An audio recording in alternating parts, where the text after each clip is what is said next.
Sébastien Montero stoppa sa Mercedes noire devant le rétroviseur et ajusta sa cravate de soie italienne. À 42 ans, le fondateur de Vitrotech dominait le paysage entrepreneurial de Paris avec la même précision avec laquelle il observait désormais son reflet. Son visage, ciselé par des années de négociations implacables, affichait la confiance de celui qui a transformé chaque obstacle en un tremplin vers le succès. Cependant, il y avait quelque chose de nouveau dans ses yeux ce matin, la curiosité. La lumière matinale filtrait à travers les baies vitrées de son penthouse alors qu'il descendait par l'ascenseur privé. L'immeuble, une structure de verre et d'acier qu'il avait lui-même conçue, se dressait au-dessus de Paris comme un monument à sa vision. Mais aujourd'hui, il ne pensait ni aux contrats ni aux acquisitions. Il pensait à elle, Thérèse Moreau, sa 4e femme de ménage en 3 mois. Il l'observa de la porte de son bureau pendant qu'elle, ignorante de sa présence, nettoyait méticuleusement les étagères de la bibliothèque. Il y avait quelque chose dans ses mouvements précis, dans la dignité silencieuse avec laquelle elle exécutait chaque tâche qui éveillait en lui une curiosité troublante. Il n'avait jamais prêté attention aux personnes qui entretenaient l'immaculé de son foyer. Mais Thérèse était différente. Ses mains, marquées par le travail dur, se mouvaient avec une grâce qui contredisait sa condition. Et ses yeux cachaient un monde entier. « Bonjour, Thérèse, » dit Sébastien, la faisant légèrement sursauter. « Bonjour, monsieur. » Montero, répondit-elle d'une voix douce mais ferme, sans quitter sa tâche des yeux. « Vous partez toujours à 6 heures pile ?» demanda-t-il, cherchant à paraître décontracté. « J'ai des engagements, monsieur, » répondit-elle simplement, sans s'étendre. Thérèse ne travaillait pour lui que depuis 2 semaines, mais elle avait établi une routine inébranlable. Elle arrivait ponctuellement à 8 heures du matin, travaillait avec une efficacité silencieuse, et à 6 heures du soir, quoi qu'il arrive, elle partait, sans heures supplémentaires, sans explication. Sébastien se retrouva à ajuster son propre emploi du temps pour coïncider avec le sien. Il restait chez lui le matin sous prétexte de travail à distance. Il observait ses mouvements de loin, notant des détails. Comment elle gardait discrètement un fruit ou un petit pain dans son sac quand elle pensait que personne ne la voyait. Comment elle s'arrêtait parfois devant la photographie de la mère, de Sébastien avec une expression indéchiffrable. Comment ses mains tremblaient légèrement lorsqu'elle recevait des appels téléphoniques qu'elle prenait toujours à voix basse. « Thérèse, aimeriez-vous rester dîner ce soir ?» se demanda-t-il, se surprenant lui-même. Les yeux de Thérèse s'écarquillèrent de surprise, mais elle retrouva rapidement son sang-froid professionnel. « C'est très gentil, monsieur, mais je dois partir à 6 heures. » Comme toujours. Il y avait un mur invisible autour de cette femme que Sébastien ne parvenait pas à franchir. Et lui, un homme habitué à obtenir des réponses, à conquérir l'inconquérable, sentit croître une obsession qu'il ne comprenait pas. Cet après-midi, alors qu'il observait Thérèse ranger son sac usé et se diriger vers la porte principale, avec sa discrétion habituelle, il prit une décision impulsive, indigne d'un homme aussi calculateur que lui. Il allait la suivre. Le contraste entre sa Mercedes noire et le bus bondé où Thérèse était tassée créait une image presque surréaliste. Sébastien se sentait comme un intrus dans un monde parallèle, alors qu'il la suivait à travers le labyrinthe des transports en commun parisien. Thérèse changea de bus, puis prit le métro, puis un autre bus. Le trajet semblait interminable. La ville élégante que Sébastien connaissait se transformait graduellement en un paysage différent, un qu'il reconnaissait à peine bien qu'il appartienne au même Paris. Quand finalement Thérèse descendit dans un quartier périphérique, Sébastien gara sa voiture à une certaine distance et continua à pied. Les rues se rétrécissaient, les bâtiments devenaient plus vieux, plus serrés. Des câbles électriques improvisés croisaient au-dessus de sa tête comme des toiles d'araignées urbaines. Des enfants jouaient sur les trottoirs inégaux avec des jouets improvisés. Thérèse accéléra le pas comme si elle était soudainement pressée. Sébastien la suivit discrètement jusqu'à ce qu'elle tourne dans une rue particulièrement étroite et s'arrête devant un bâtiment délabré de 3 étages. Elle monta rapidement les escaliers extérieurs et avant qu'elle ne puisse ouvrir la porte de l'appartement, celle-ci s'ouvrit de l'intérieur. Tata Thérèse. 2 petites silhouettes jaillirent vers les bras de Thérèse et Sébastien sentit le monde s'arrêter. La femme silencieuse et discrète qui parlait à peine chez lui riait maintenant avec abandon, couvrait de baisers les fronts des fillettes et les soulevait dans ses bras avec une force qui semblait impossible pour son corps mince. « Mes trésors, vous avez été sage avec Madame Mercedes ?» demanda Thérèse entrant dans l'appartement. Sébastien resta paralysé dans l'ombre, observant à travers la fenêtre mal couverte par un rideau déchiré. L'intérieur était un espace minuscule, plus petit que son dressing. Un matelas par terre, une table branlante, une cuisine à 2 feux où quelque chose bouillait lentement, et sur les murs, des dessins d'enfants soigneusement collés avec du ruban adhésif, comme s'il s'agissait d'œuvres d'art d'une valeur incalculable. Thérèse sortit de son sac 2 mandarines et les remit aux fillettes comme s'il s'agissait de trésors. Puis elle sortit le petit pain qu'elle avait pris de chez Sébastien et le divisa méticuleusement en 3 parties, donnant les plus grosses portions aux petites. « Raconte-nous une histoire, Tata », demanda la plus petite en mangeant son morceau de pain. « D'abord le travail, Carmencita », répondit Thérèse avec douceur mais fermeté. Ensuite l'histoire. Sébastien ne pouvait pas bouger, il ne pouvait pas respirer. Quelque chose se brisait en lui, alors qu'il observait Thérèse aider les fillettes avec leurs cahiers scolaires, corriger avec patience leurs exercices, célébrer chaque petite réussite avec l'enthousiasme que d'autres réserveraient à de grandes victoires. Et puis vint le moment qui le brisa complètement. Elles s'agenouillèrent toutes les 3 près du matelas, et Thérèse alluma une petite bougie devant une photographie encadrée. « On va parler à maman », dit Thérèse doucement. « Pilar, toi en premier. » La grande fille, d'environ 9 ans, joignit les mains. « Bonjour, maman. Aujourd'hui, j'ai eu une excellente note en maths. Tata Thérèse m'a beaucoup aidé. Tu me manques tous les jours. » La petite Carmen continua. « Maman, j'ai dessiné un cheval à l'école, et la maîtresse a dit qu'il était très beau.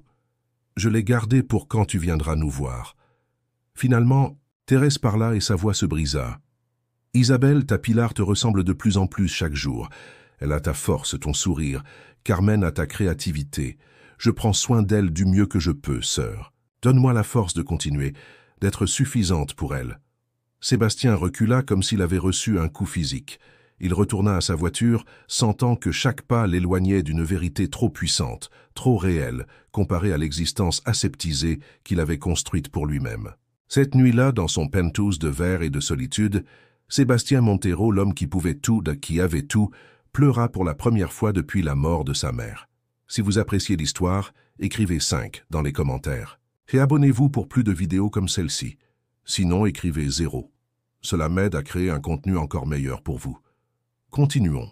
Le lendemain matin, Thérèse trouva Sébastien qui l'attendait dans la cuisine. Il avait de profondes cernes sous les yeux, comme s'il n'avait pas dormi. « Bonjour Thérèse », dit-il d'une voix qui tentait de paraître normale. « J'ai préparé du café. » La surprise sur le visage de Thérèse fut évidente, mais elle reprit rapidement son sang-froid professionnel. « Merci, monsieur Montero, mais ce n'était pas nécessaire. C'est mon travail. »« J'insiste, » dit-il, en lui offrant une tasse, « et il y a des croissants tout frais. » Thérèse accepta le café avec prudence, comme quelqu'un qui reçoit un cadeau inattendu et se méfie de ses intentions. Sébastien l'observait. Maintenant qu'il connaissait son secret, il voyait des détails qu'il avait auparavant ignorés. La maigreur excessive sous ses vêtements modestes mais impeccables, la façon dont elle conservait les restes de nourriture quand elle pensait que personne ne la voyait. Les cernes dissimulées avec du maquillage bon marché, la fatigue qui trahissait parfois son regard quand elle pensait être seule. « Aujourd'hui, il y a trop de nourriture pour moi », commenta Sébastien avec désinvolture à l'heure du déjeuner. « Ce serait dommage de la gaspiller. Pourquoi n'en emmenez-vous pas ?» Thérèse le regarda avec méfiance. « Ce n'est pas nécessaire. Monsieur, je vais bien. »« J'insiste, » dit-il en emballant soigneusement plusieurs paquets, « à moins que vous n'ayez un problème avec ça. »« Je ne veux pas de charité, monsieur Montero, » répondit Thérèse. Et pour la première fois, Sébastien vit un éclat de fierté farouche dans ses yeux. « Ce n'est pas de la charité, Thérèse, c'est du bon sens. Il y a trop de nourriture, ici et vous... » Sébastien s'arrêta, conscient qu'il était sur le point de révéler qu'il connaissait sa situation. « Vous travaillez dur et vous méritez d'emporter quelque chose chez vous. » Au cours des semaines suivantes, Sébastien élabora une stratégie silencieuse. Il commença à laisser des petits cadeaux apparemment fortuits, une boîte de crayons de couleur oubliée par un neveu inexistant, des livres pour enfants dont il n'avait plus besoin, des vêtements qui étaient devenus trop petits pour la fille d'un ami. Thérèse refusait la plupart, Mais Sébastien remarqua comment, parfois, après beaucoup d'insistance, elle mettait certains de ses objets dans son sac, avec un mélange de honte et de besoin. Un après-midi, pendant que Thérèse nettoyait le bureau, Sébastien était en train de revoir des documents de son entreprise. Il était si absorbé qu'il ne remarqua pas quand elle s'arrêta devant la photographie de sa mère. « Vous lui ressemblez », commenta Thérèse à voix basse. Sébastien leva les yeux, surpris. C'était la première fois que Thérèse entamait une conversation. « On dit que j'ai ses yeux », répondit-il avec un sourire triste. « Elle est décédée il y a 10 ans. » Thérèse acquiesça avec une compréhension qui allait au-delà des mots. « La mienne est également partie il y a longtemps, » dit-elle presque en un murmure. « Mais j'avais Isabelle, ma sœur. » Sébastien retint sa respiration, craignant d'interrompre ce moment d'ouverture. « Et maintenant ?» demanda-t-il doucement. Les yeux de Thérèse s'embuèrent. « Un conducteur ivre, il y a 3 ans. Il ne s'est même pas arrêté, » dit-elle d'une voix qui semblait venir de très loin. « Il a laissé 2 fillettes orphelines, mes nièces. » « Je suis sincèrement désolé, » dit Sébastien, et jamais des mots n'avaient été aussi sincères. « C'était ma sœur aînée, la forte. La courageuse, » continua Thérèse, comme si un barrage s'était rompu. « J'ai toujours été la timide, la silencieuse. Mais quand vous vous retrouvez seule avec 2 fillettes qui vous regardent en attendant des réponses, vous n'avez pas d'autre choix que d'être forte. » Sébastien voulait lui dire qu'il l'avait vue, qu'il savait à quel point elle était réellement forte, mais il se retint. Au lieu de cela, il lui demanda « Pourquoi me racontez-vous ça maintenant ?» Thérèse cligna des yeux, comme si elle sortait d'une transe, et son visage retrouva l'expression neutre habituelle. « Excusez-moi, monsieur, ce n'était pas mon intention de vous importuner avec mes problèmes. Vous ne m'importunez pas, Thérèse. Au contraire. » Mais le moment était passé. Thérèse reprit son nettoyage, et le mur invisible se leva à nouveau entre eux. Le jour où tout a changé commença comme tous les autres. Sébastien examinait des rapports dans son bureau lorsque son assistante lui remit une enveloppe confidentielle. « L'audit interne que vous avez demandé, monsieur. Fontero. » Sébastien avait ordonné une révision approfondie de tous les départements de Vitrotech dans le cadre d'une restructuration. Il ne s'attendait à rien d'alarmant. Jusqu'à ce qu'il arrive à la page 47. Accident de la route. 19 mai 2021. Victime. Isabelle Vega Martin.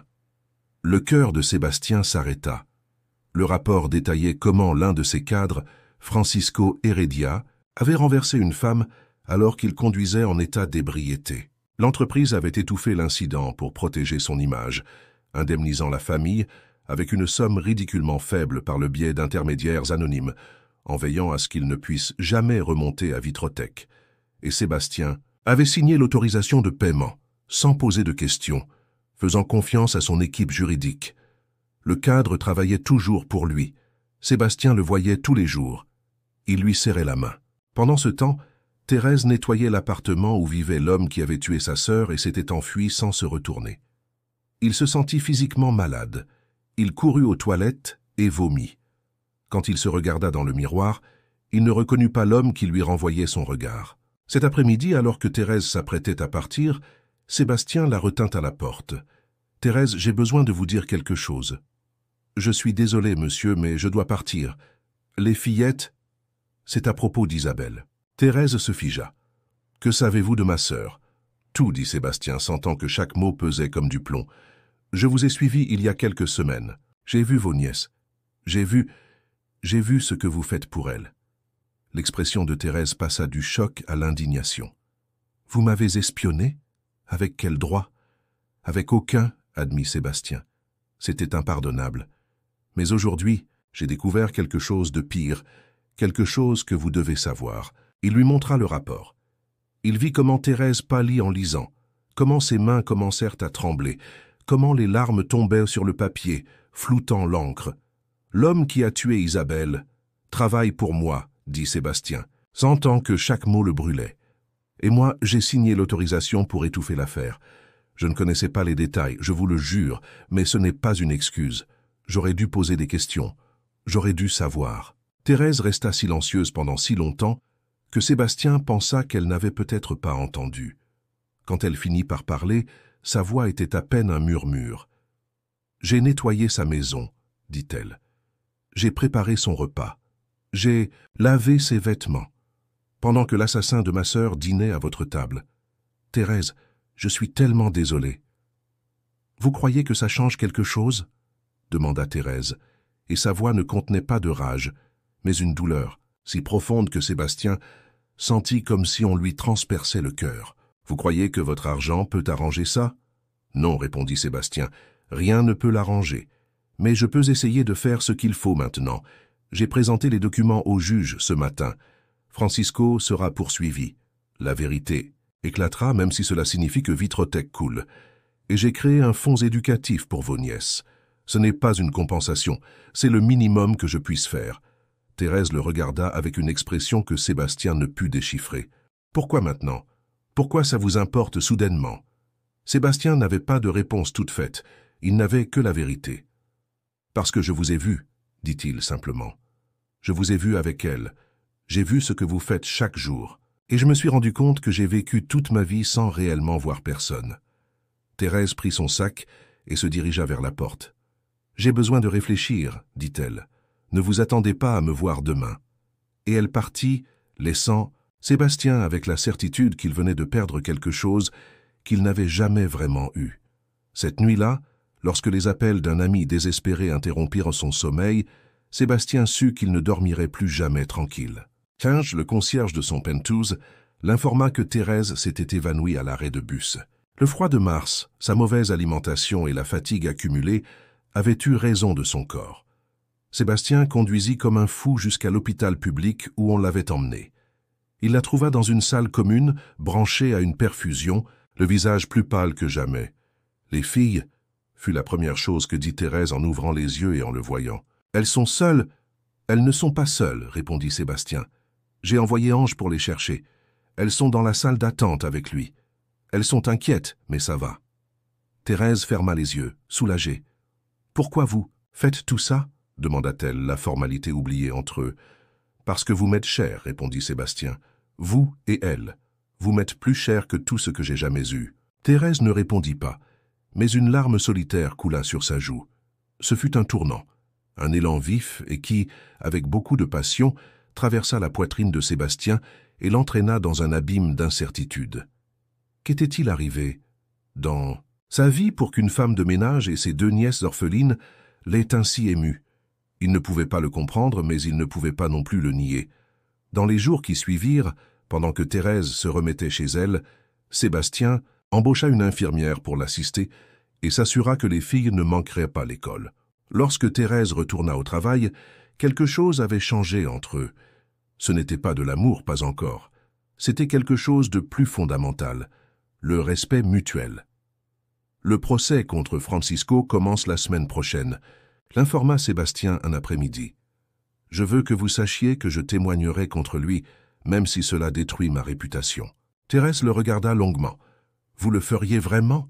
Sacrifieriez-vous tout ce que vous avez construit?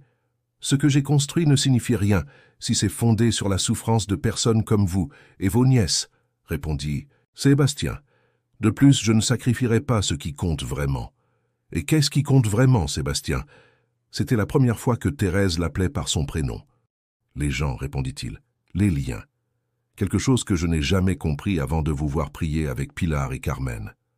Avez-vous déjà senti que la vie vous mettait face à une révélation si grande que vous ne pouvez pas regarder ailleurs? Connaissez-vous quelqu'un qui a vécu un tel moment, où tout ce qui semblait important devient soudainement insignifiant? Racontez-nous votre expérience dans les commentaires. Le jour du procès, Sébastien et Thérèse étaient assis ensemble dans la salle. Pilar et Carmen étaient avec Madame Mercedes, la voisine qui s'occupait d'elle lorsque Thérèse travaillait. Les preuves étaient accablantes. Francisco Heredia avait non seulement renversé Isabelle, alors qu'il conduisait en état d'ébriété, mais il avait également utilisé les ressources de l'entreprise pour dissimuler le crime, en soudoyant des policiers et en falsifiant des documents. Lorsque ce fut au tour de Sébastien de témoigner, il regarda directement Thérèse pendant qu'il parlait. « J'ai autorisé le paiement de cette indemnité sans demander d'où elle venait ni pourquoi, admit-il devant le tribunal. Ma négligence, mon désintérêt pour tout ce qui n'affectait pas directement les bénéfices de mon entreprise a permis à ce crime de rester impuni. Je suis aussi coupable que Francisco. » Les gros titres du lendemain furent dévastateurs. Montero sacrifie son empire pour une justice tardive. Les actions de Vitrotech s'effondrèrent. Les investisseurs exigeaient sa démission. Mais quand il sortit du tribunal, Thérèse l'attendait. « Merci », dit-elle simplement. « Isabelle reposera en paix maintenant. »« J'aimerais mieux vous connaître, » répondit Sébastien. « À travers vous, à travers les filles, si vous me le permettez. » Thérèse ne répondit pas immédiatement, mais 2 jours plus tard, Sébastien reçut un appel de sa part, l'invitant à dîner dans son petit appartement.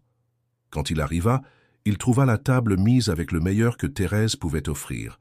Un ragoût simple mais parfumé, du pain fait maison et 2 bougies empruntées à l'offrande à Isabelle.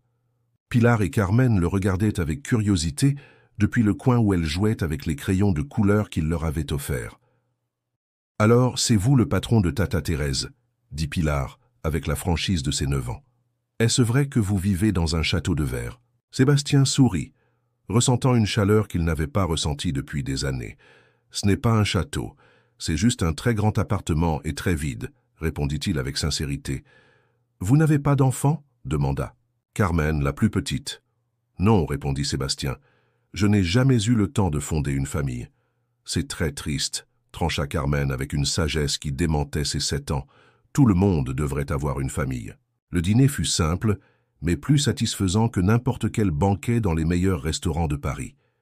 Sébastien observait comment Thérèse interagissait avec les filles, comment elle écoutait leurs histoires scolaires avec un intérêt sincère, comment elle leur apprenait les bonnes manières avec fermeté mais sans sévérité, comment elle créait un foyer avec si peu.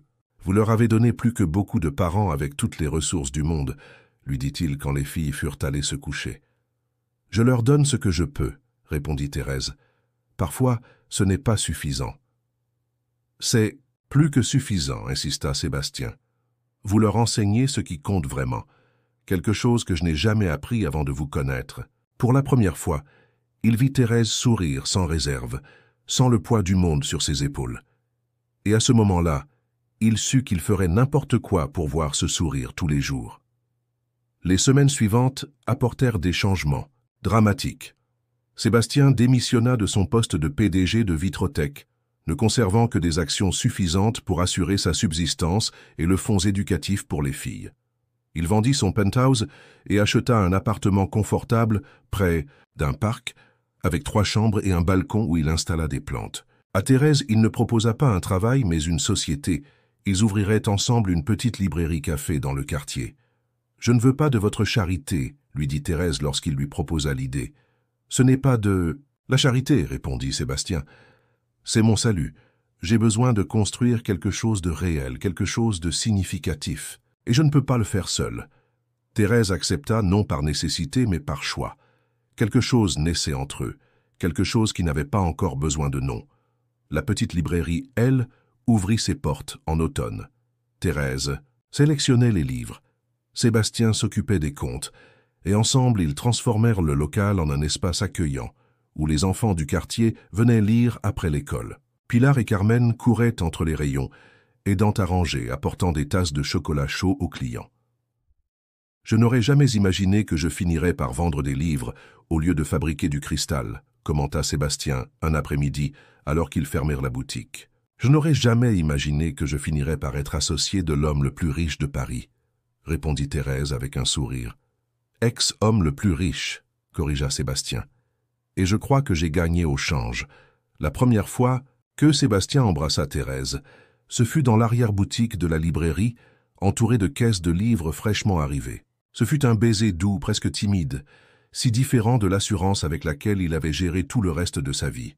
« Je ne sais pas comment faire ça, » confessa-t-il. « Je ne sais pas comment construire quelque chose qui ne soit pas en cristal et en acier. »« Moi non plus, » répondit Thérèse. « Je sais juste que ça vaut la peine d'essayer. » Le 2e anniversaire de la mort d'Isabelle, Thérèse, les filles et Sébastien visitèrent sa tombe ensemble. Thérèse avait apporté des fleurs fraîches. Pilar déposa un dessin encadré.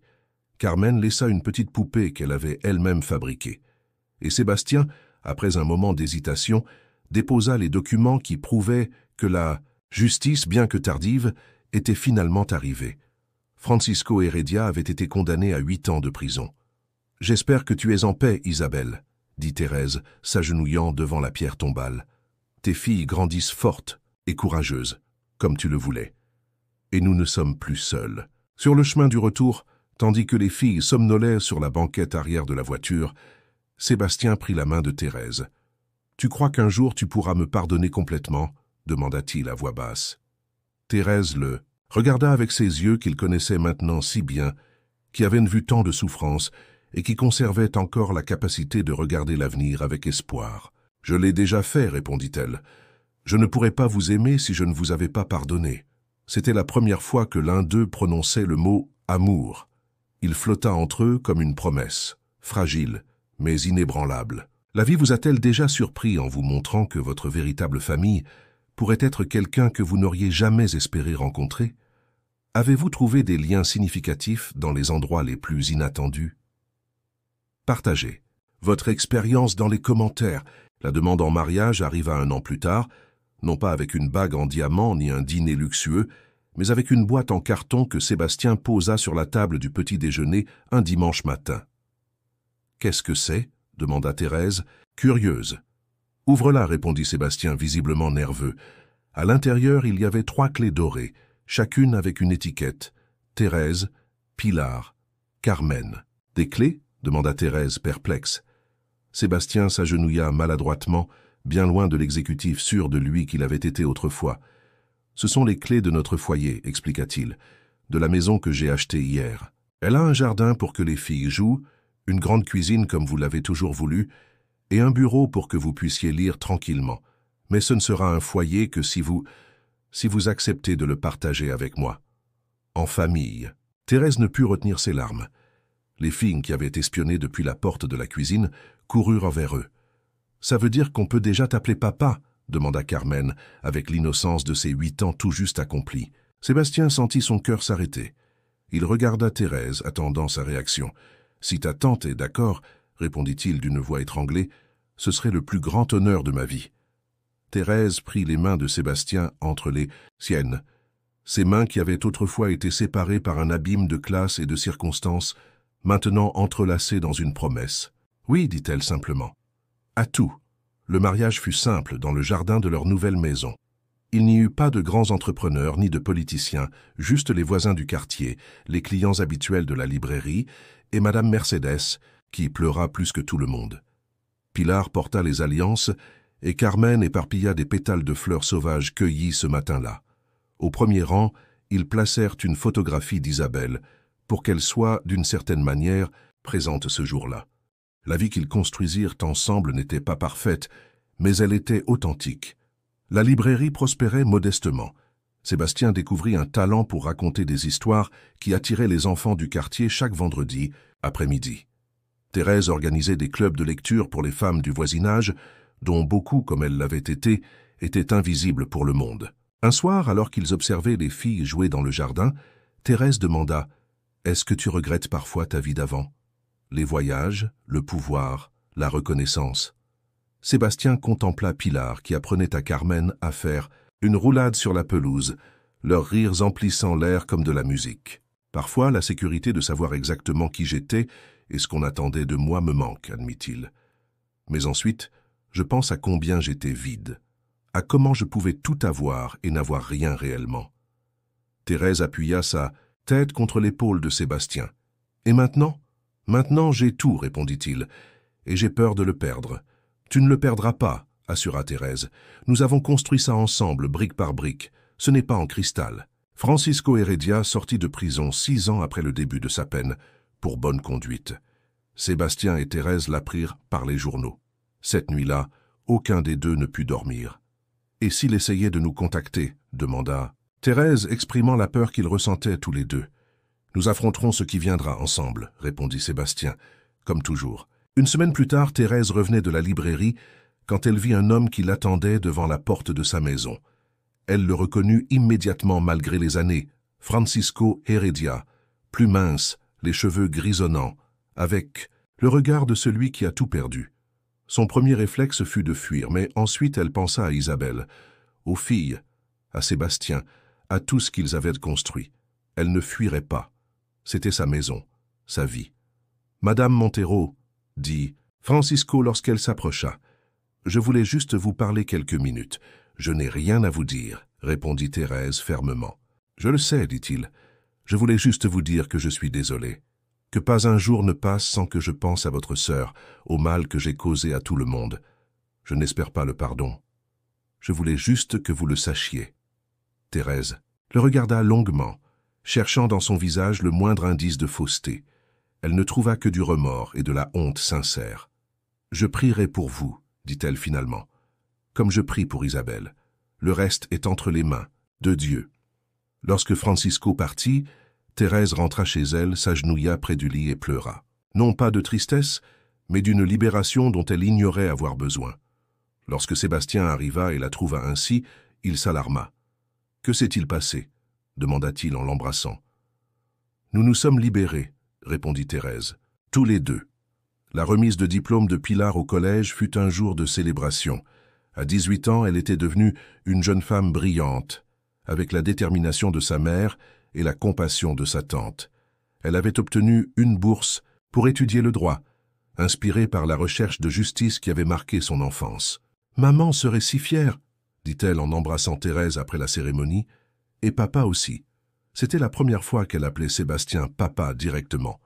Il avait toujours respecté la mémoire du père biologique des filles, un homme bon qui était décédé quand elles étaient très petites, avant même l'accident d'Isabelle. Il n'avait jamais insisté pour qu'on l'appelle d'une manière particulière. « Ta mère et ton père biologique seraient immensément fiers, » répondit Sébastien, luttant pour retenir l'émotion. « Et je suis au-delà de la fierté. Je suis émerveillé par la femme que tu es devenue. » Carmen, maintenant âgée de 16 ans, laissa échapper un soupir exagéré. « Vous allez tous les deux me faire pleurer. On peut aller manger quelque chose ? Je meurs de faim. » Sébastien rit. Carmen, avec son esprit libre et artistique, avait toujours été celle qui allégeait les moments émotifs. C'était la même petite fille qui avait demandé avec innocence si elle pouvait l'appeler papa. Et maintenant, c'était une adolescente qui remplissait la maison de musique et de couleurs. Pendant le dîner, Pilar annonça sa décision finale concernant l'université. « Je veux me spécialiser en droit de la famille, dit-elle.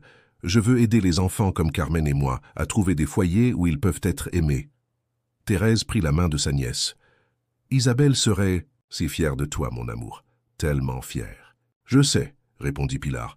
« Parfois, je sens qu'elle est avec moi, qu'elle me guide. »« Elle l'est, » affirma Thérèse, « et elle le sera toujours. » Cette nuit-là, après que les filles furent allées se coucher, Thérèse et Sébastien s'assirent sur le porche de leur maison sous les étoiles, comme ils l'avaient fait tant de nuits. « Quand je pense à comment tout a commencé, » réfléchit Sébastien, « à la façon dont je vous ai suivi ce jour-là, à la façon dont j'ai découvert votre secret, à la façon dont vous avez envahi mon intimité, » corrigea Thérèse, avec un sourire, une plaisanterie récurrente entre eux. « À la façon dont j'ai envahi votre intimité, » concéda Sébastien. « Je n'aurais jamais imaginé que nous en arriverions là. »« Déçu ?» demanda Thérèse.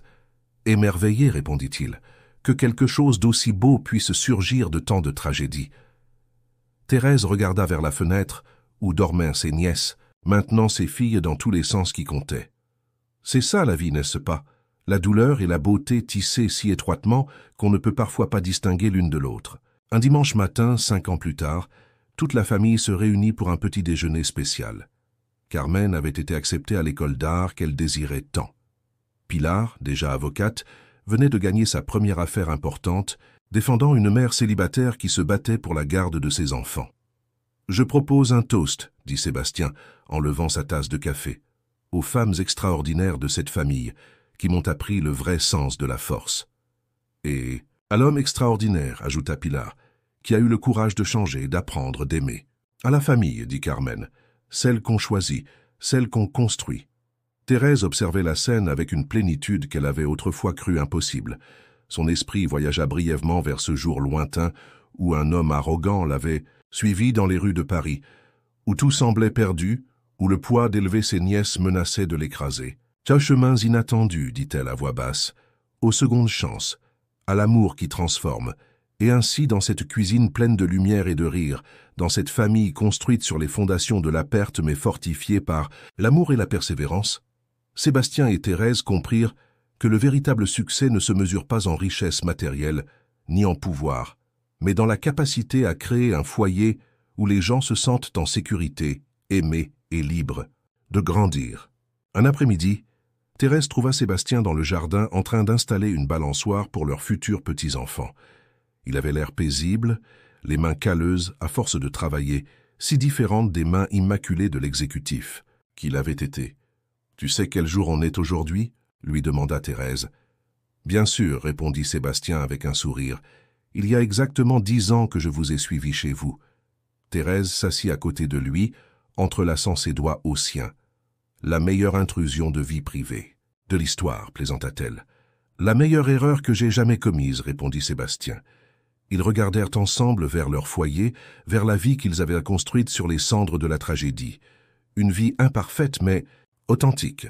Une vie basée non sur le cristal et l'acier, mais sur quelque chose de beaucoup plus fort. L'amour, la compassion, le pardon. Et tandis que le soleil se couchait sur Paris, projetant de longues ombres sur le jardin, tous deux sûrs qu'ils ne changeraient rien à leur histoire. Chaque larme, chaque obstacle, chaque moment de désespoir avait été nécessaire pour arriver à cet instant de parfait bonheur. Car parfois, le destin nous emmène sur des chemins que nous n'aurions jamais choisis, juste pour nous montrer que la vie dont nous avons besoin n'est pas toujours la vie que nous voulons. Et parfois, les personnes qui nous sauvent arrivent des façons les plus inattendues, nous enseignant que les vrais trésors ne sont pas dans ce que nous possédons, mais dans les vies que nous touchons, dans les cœurs que nous transformons, dans l'amour que nous osons donner quand tout semble perdu. Le jour où Carmen eut 21 ans, la famille organisa une grande fête dans le jardin. Pilar était revenue de ses stages dans un prestigieux cabinet d'avocats spécialisé en droits humains. Sébastien et Thérèse avaient agrandi la librairie, la transformant en un centre culturel qui offrait des ateliers gratuits pour les enfants défavorisés du quartier. Carmen, avec ses longs cheveux et ses yeux brillants si semblables à ceux de sa mère Isabelle, avait hérité de la créativité et de l'esprit libre de sa tante. Elle était devenue une illustratrice talentueuse, et ce jour-là, pendant la célébration, elle révéla son projet le plus personnel. Un livre pour enfants intitulé « Ailes d'espoir », qui racontait l'histoire de 2 filles orphelines dont les vies changeaient grâce à un amour inattendu. « C'est notre histoire, dit Carmen en remettant le premier exemplaire à Thérèse et Sébastien. Mais encore, c'est l'histoire de nombreux enfants qui ont besoin de savoir qu'il y a toujours de l'espoir, même dans les moments les plus sombres. » Thérèse passa ses doigts sur les illustrations, reconnaissant dans chaque trait le talent hérité d'Isabelle, qui avait toujours eu une fibre artistique qu'elle n'avait pu développer pleinement en raison des responsabilités de la maternité. « Précoce ? C'est magnifique, ma fille, » murmura Thérèse en embrassant Carmen. « Ta mère serait si fière de toi. » Sébastien observait la scène de quelques pas, toujours étonné de la façon dont la vie l'avait amené là. Il se souvenait de l'homme qu'il avait été, froid, calculateur, obsédé par la réussite matérielle. Un homme qui ne se serait jamais arrêté pour aider une femme de ménage, qui n'aurait jamais envisagé la possibilité de devenir père de 2 filles qui n'étaient pas de son sang. Et pourtant, il était là, entouré d'une famille qu'il aimait non pour son argent ou son pouvoir, mais pour la personne qu'il était devenu. Un homme capable d'aimer profondément, de s'engager, de sacrifier son ego pour le bien-être des autres. La fête continua jusque tard dans la nuit. Les amis des filles, les voisins, les clients habituels de la librairie, tous célébraient non seulement l'anniversaire de Carmen, mais aussi ce que cette famille représentait. La possibilité de se réinventer, de trouver la lumière dans l'obscurité, de transformer la douleur en quelque chose de beau. Lorsque les invités commencèrent à partir, Sébastien trouva Thérèse assise dans un coin tranquille du jardin, contemplant les étoiles. « À quoi penses-tu » demanda-t-il en s'asseyant à ses côtés. « À Isabelle » répondit Thérèse. « À la façon dont on a parfois besoin de perdre quelque chose pour trouver quelque chose de plus grand. À la façon dont son absence a créé l'espace pour que tu entres dans nos vies. » Sébastien prit sa main. « Je me demande parfois si elle a orchestré tout ça d'une certaine manière. Si, d'où elle est, elle a tiré les ficelles pour que je te suive ce jour-là, pour que je découvre la vérité sur Francisco, pour que je trouve ma rédemption à travers l'amour pour vous. » Thérèse sourit. Isabelle a toujours été comme ça, têtue et interventionniste. Même du ciel, je ne serais pas surprise qu'elle ait tout planifié. Ils restèrent silencieux, contemplant le jardin illuminé par les lumières colorées que Carmen avait insisté pour accrocher. Le son du rire de Pilar venait de la cuisine, où elle bavardait vivement avec ses amis. La vie, dans toute sa complexe beauté, coulait autour d'eux. « Je ne t'ai jamais demandé ça, » dit soudain Thérèse. « Pourquoi m'as-tu suivi ce jour-là? De toutes les personnes qui ont travaillé pour toi, pourquoi est-ce moi qui ai éveillé cette curiosité ?» Sébastien réfléchit un instant avant de répondre. « Je crois que j'ai vu quelque chose en toi que j'ai reconnu en moi-même, même si je ne le savais pas à l'époque. Une solitude, une détermination, mais aussi une dignité qui m'intriguait. Tu étais chez moi, mais tu n'appartenais pas à mon monde. Et pour la première fois de ma vie, j'ai senti que peut-être c'était mon monde qui était incomplet, pas le tien. » Thérèse appuya sa tête sur l'épaule de Sébastien. « Mon monde était incomplet aussi, seulement je ne le savais pas. » Un an plus tard, la librairie Else célébra son 10e anniversaire avec un événement spécial. Carmen avait illustré une édition commémorative de Contes de grand-mère Isabelle, une collection des histoires qu'Isabelle racontait souvent à ses filles et que Thérèse avait préservées avec soin. Pilar avait aidé avec les aspects juridiques pour créer une fondation qui porterait le nom de sa mère, dédiée à aider les familles dans des situations similaires à celles qu'elles avaient vécues. Pendant la célébration, alors que Sébastien prononçait quelques mots de remerciement, il observa les visages des personnes présentes. Il vit Madame Mercedes, maintenant une vieille dame vénérable, qui continuait d'être une partie essentielle de leur vie. Il vit les enfants du quartier qui avaient grandi entre les étagères de la librairie, certains étant déjà devenus de jeunes étudiants universitaires qui revenaient pour les vacances. Il vit les clients fidèles qui avaient soutenu l'entreprise depuis le début. Et surtout, il vit sa famille. Thérèse, dont la beauté sereine s'était approfondie avec les années, dont les yeux ne portaient plus le poids du monde, mais la paix de celle qui a trouvé sa place. Pilar, maintenant une avocate respectée, qui travaillait sans relâche pour la justice. Carmen, dont l'art commençait à être reconnu au-delà des frontières de l'Espagne. « Il y a 10 ans, dit Sébastien, je vendais du cristal. Je croyais que mon héritage serait un immeuble portant mon nom, dominant le ciel de Paris. Aujourd'hui, je sais que mon véritable héritage est ici, dans cette petite librairie, dans les enfants qui ont trouvé refuge entre ces livres, dans la communauté que nous avons construite ensemble. » Son regard croisa celui de Thérèse, et une compréhension silencieuse passa entre eux. Ils avaient réussi. Ils avaient transformé la tragédie en triomphe, la douleur en objectif, la perte en une nouvelle forme de famille. Cette nuit-là, après que tous furent partis, pendant qu'ils rangeaient ensemble la librairie, Thérèse trouva quelque chose dans l'un des livres retournés, une vieille photographie d'Isabelle que quelqu'un, peut-être un client qui connaissait leur histoire, avait laissée là. Dessus, Isabelle souriait à l'appareil photo, tenant une petite Pilar dans ses bras, avec Carmen à peine âgée d'1 an à ses côtés. « Regarde, » dit Thérèse, en la montrant à Sébastien. « Je n'avais jamais vu cette photo. » Sébastien l'observa avec attention. « C'est étrange, » commenta-t-il. « Elle a le même sourire que toi, le même que je vois maintenant chez Carmen. C'est comme si le cercle était bouclé, » termina Thérèse pour lui. La même semaine, quelque chose d'inattendu se produisit. Francisco Heredia, l'homme qui avait tué Isabelle, décéda subitement d'une crise cardiaque. La nouvelle arriva par un article dans le journal local. Il était mort seul, dans un petit appartement de la banlieue, après des années à essayer de reconstruire sa vie après la prison. Thérèse et Sébastien décidèrent d'assister aux funérailles, non par obligation, mais par un sentiment de clôture. Ils furent les seuls assistants, à part le chapelain et quelques voisins qui le connaissaient à peine. « C'est étrange, » dit Thérèse en sortant du cimetière. « Pendant tant d'années, cet homme a été le méchant de notre histoire. Je l'ai haï avec chaque fibre de mon être. Et maintenant ?»« Maintenant ?» demanda Sébastien. « Maintenant, je ne ressens que la paix, » répondit Thérèse. Comme si le dernier nœud s'était dénoué. De retour à la maison, ils trouvèrent Pilar et Carmen qui les attendaient avec une surprise. Elles avaient organisé une petite célébration pour leur noce de perles qui approchait. « Mais ça arrive dans 2 semaines, » protesta Thérèse, en riant.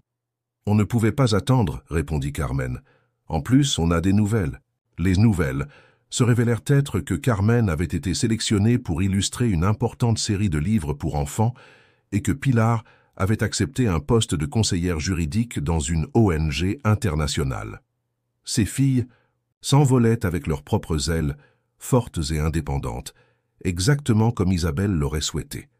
Pendant la célébration improvisée, Sébastien se retrouva à regarder les photographies de famille qui décoraient les murs de leur foyer. On pouvait y voir l'évolution de sa famille, des premières images maladroites après leur mariage, aux photographies plus récentes où les sourires étaient sincères et détendus. Une famille qui avait grandi ensemble, qui avait guéri ensemble, qui avait appris à aimer sans condition. « À quoi penses-tu, papa ?» demanda Pilar en s'approchant de lui. Le terme « papa » ne sonnait plus étrange sur ses lèvres. Il était devenu une réalité, une identité que Sébastien portait avec fierté. « À la chance que j'ai, répondit-il, à la façon dont la vie m'a donné exactement ce dont j'avais besoin, même si ce n'était pas ce que je croyais vouloir. » Pilar sourit. Maman disait toujours que l'univers a des façons étranges de nous emmener là où nous devons être. Je crois qu'elle avait raison. Thérèse observait la scène de l'autre côté de la pièce et son cœur se remplit de gratitude. La vie leur avait donné des coups très durs, mais leur avait aussi offert de secondes chances extraordinaires. Isabelle était partie, mais son héritage continuait à travers ses filles, à travers la fondation qui portait son nom, à travers l'amour qu'elle avait inspiré même depuis son absence.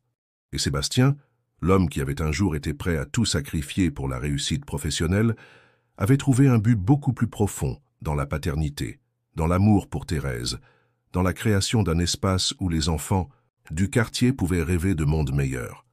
Lorsque les filles partirent ce soir-là, chacune dans son propre appartement, bien qu'elles rendent souvent visite à la maison familiale, Sébastien et Thérèse restèrent seuls dans le jardin. Comme tant d'autres soirs. « Si tu pouvais revenir en arrière, demanda Thérèse, changerais-tu quelque chose ?» Sébastien y réfléchit un instant. « J'aurais aimé être plus attentif, répondit-il finalement. Avoir découvert la vérité sur Francisco plus tôt, avoir pu éviter tant de souffrances. Mais en même temps, tout ce qui s'est passé nous a amenés ici, compléta Thérèse. Exactement, dit Sébastien. Et je ne changerai pour rien au monde où nous en sommes maintenant. Thérèse prit sa main, entrelaçant leurs doigts comme il l'avait fait des milliers de fois au fil des années. Moi non plus, dit-elle simplement. Un matin de printemps, 15 ans après ce jour où Sébastien avait suivi Thérèse jusqu'à son humble demeure, ils reçurent un appel qui allait changer leur vie à nouveau. Pilar, maintenant une avocate reconnue des droits humains, l'ESC, informait qu'elle venait d'adopter une petite fille de 5 ans. Une petite qui avait perdu ses parents dans des circonstances tragiques. « Elle s'appelle Isabelle, dit Pilar au téléphone, sa voix tremblant d'émotion. « Et je veux que vous soyez les premiers à la connaître. » Lorsque la petite Isabelle franchit le seuil de leur maison, Thérèse sentit un déjà-vu si puissant qu'elle dut s'asseoir. L'enfant avait les mêmes yeux curieux qu'avaient eu Pilar et Carmen à son âge, la même expression de détermination mêlée de vulnérabilité. « Bonjour, mamie, » dit la petite avec timidité, en utilisant le terme que Pilar lui avait enseigné. Thérèse s'agenouilla pour se mettre à sa hauteur. « Bonjour, ma chérie, » répondit-elle en ouvrant les bras. Et ainsi le cercle était bouclé. Une nouvelle génération entrait dans leur vie, apportant avec elle la promesse d'un avenir où l'héritage d'amour, de résilience et d'espoir continuerait de fleurir. Cette nuit-là, pendant que la petite Isabelle dormait dans la chambre qui avait autrefois appartenu à sa mère adoptive, Thérèse trouva Sébastien sur le porche, contemplant les étoiles. « Tu sais, » dit-il sans se retourner, « je crois que je comprends enfin. »« Quoi ?» demanda Thérèse en s'asseyant à ses côtés. « Pourquoi nous sommes ici ?» répondit Sébastien. « Ce n'est pas pour accumuler des richesses ou du pouvoir, c'est pour ça, pour être témoin du miracle qu'est la vie qui continue elle-même, qui se transforme, qui trouve de nouveaux chemins pour fleurir même après les tempêtes les plus dévastatrices. » Thérèse appuya sa tête sur l'épaule de Sébastien, comme elle l'avait fait tant de fois au fil des années. « Isabelle l'a compris avant nous, dit-elle à voix basse. C'est pour ça que ces filles sont si fortes, si capables d'aimer. Parce qu'elle leur a appris ce qui compte vraiment, même dans le peu de temps qu'elle a eu avec elle. » Et ainsi, sous le ciel étoilé de Paris, deux personnes qui avaient commencé leur vie dans des mondes complètement différents, unies par une tragédie mais soutenues par l'amour, contemplaient le miracle de leur famille.